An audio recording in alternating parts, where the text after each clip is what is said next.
Welcome. I thought it would be time to do another Cub update, or Cub date for short. As you can see, I've got the new fuselage frame on the rotators, which Rosie, my dog, and I built. I'll show you those in a moment. I did quite a bit of shuffling whilst the Scout was away on a flyaway, the bush caddy. It's gone home to where it lives, and I had the whole hanger free, obviously ignoring that bit over there, but I took the final bits of meat off the old frame, which I did have on the rotator there, and I've stashed it over there, of course.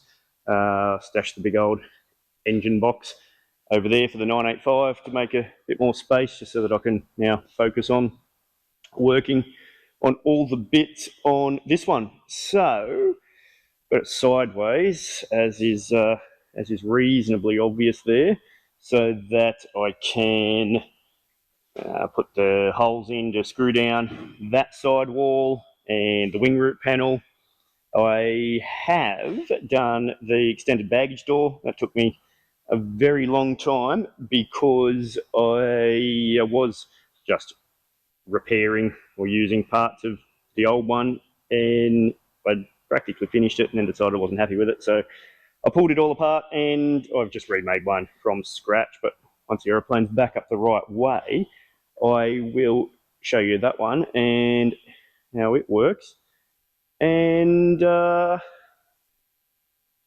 that's about it. I better get stuck into it. $2.95 I paid for these clamps at Bunnings. They're excellent for this sort of thing. They have quite a lot of grip strength. You can do your exercises with them.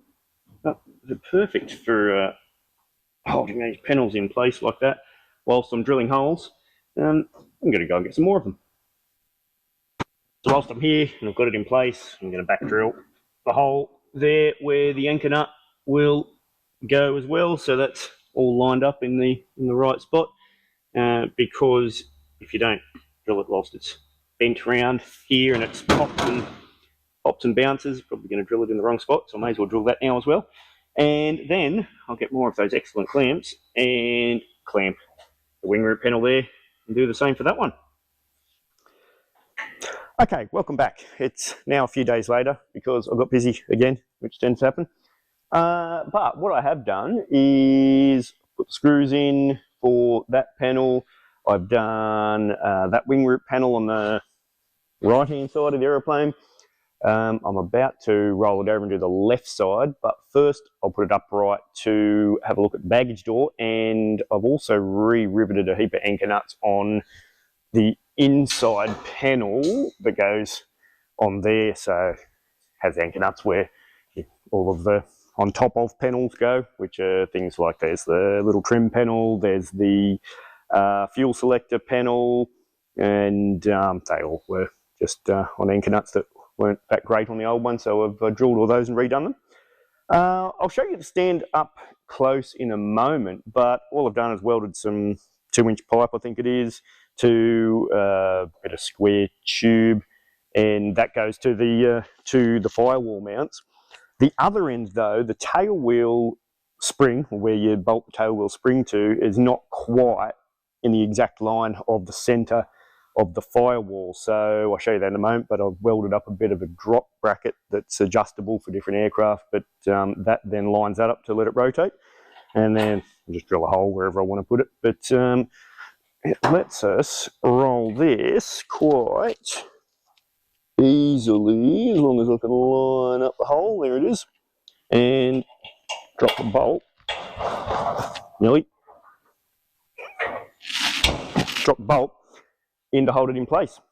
Show me baggage door now. I'm very proud of that. Yeah, so the baggage door hinged at the top, and you see a whole pile of different variety of baggage doors. The only bit I'm not so happy with is the protruding screw heads there. I think I might countersink those and put some different screws in there. But underneath there is the framework of it, and like I said earlier, I basically did away with the original bit after I'd persevered with that for a bit and decided to remake a new one, and I'm quite happy with how it fits.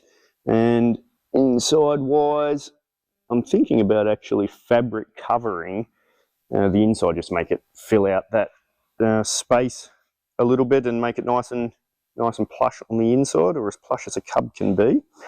So pretty happy with that one. Obviously it's got bits of residue from the plastic covering and needs a good sand and a tidy up and then painting, but I'm happy it's now actually done, because that put a bit of a time frame constraint on me when I realised I'd taken so long doing it.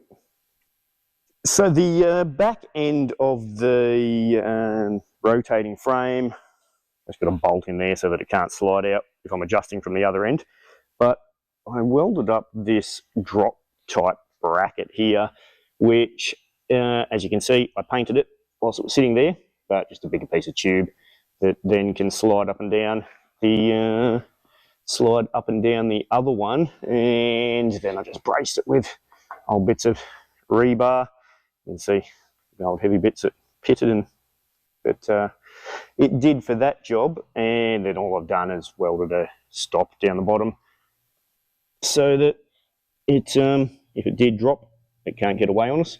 And then it's just got a welded in nut there to be able to lock it in position. And I've just locked everything with bits of timber so I can clamp it down without hurting anything. And that means that about here is, so here is the centre of the firewall, and the tail wheel bolt attaches obviously a couple inches lower than it. Well, thank you very much for watching that Cub update. I will try and keep them coming as I get more done on it. I'm trying to get at least a couple of hours a night in on it now to keep it progressing as quick as I can. So hopefully the updates will keep coming. Thanks for watching. I'll catch you in the next video.